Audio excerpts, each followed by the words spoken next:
Hi everyone, in this video we're going to talk about 3 different ways that students could submit their work through your Google Classroom. So one way would be if the students work on a template that you create ahead of time, the teacher, and then you can give a copy of that template to each student. And to see that in detail, look at the previous blog post from this site as we talk about that.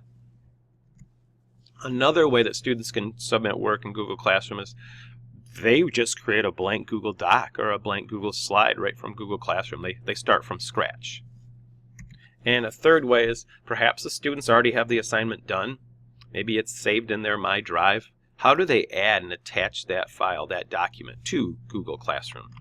So first let's take a look at teacher mode in Google Classroom. And we were working on the assignment. For this assignment, our assignment to the students was, what if Abraham Lincoln wrote a blog? And for this assignment, the students would need to write as if they were Abraham Lincoln, a day in his life, and what would he blog about. Now, as the teacher, I have the choice to give the students a pre-made template that I want them to work in, and I would have to front load, and this is a template that I had created before, the Abraham Lincoln blog template, and I could choose to give a copy to each student to work on. That might be one way that I go about this. We covered that in the previous blog post. However, to take a look at the other 2 ways the students can do work, let's assign this assignment to the class without giving them a template to work on. So let's switch over to Student View to see what the student would see. So the student has this assignment, and when the student clicks on the assignment, let me refresh that for you. When the student clicks on the assignment,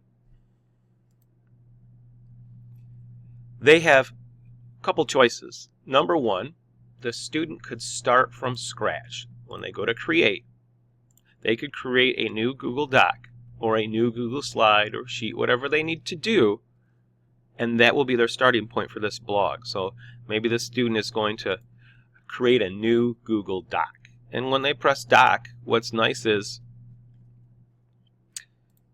now the Google Doc is pre-named with the specific name that goes right with our assignment, and it has the student's name on it as well. And when the student opens this up in a new tab, we'll take them to a blank document where they can work on that assignment, and it's saved automatically.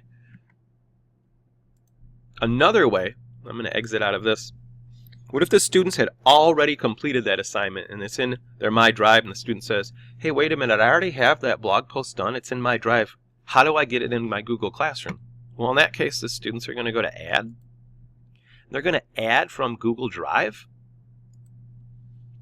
and then the student is going to open up their Abraham Lincoln blog post, and they can add the link that way, and then the link will pop up. This is the student's post. They've already done this. That was the second way. That's the third way. Another option, what if the students did work outside of Google, their My Drive? It's not a Google Doc. Maybe they actually made a real blog post and they need to submit the link to their blog or their website that they created. That way they're going to add a link. And when they add a link, the students perhaps would go to their website they created, and they're going to copy and paste the link of their website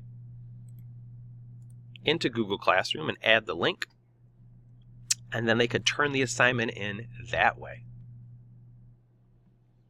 And then, as a teacher, let's say the students were going to add, let's say they had this assignment already done and they added a blog post.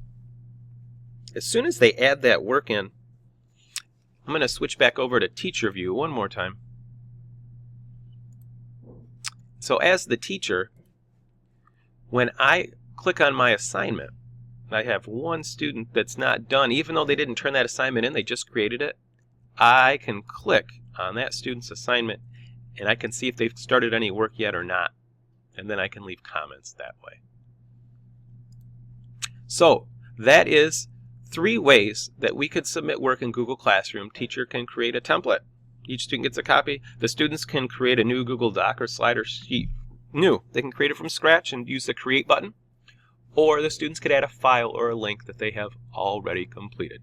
Good luck. Thanks.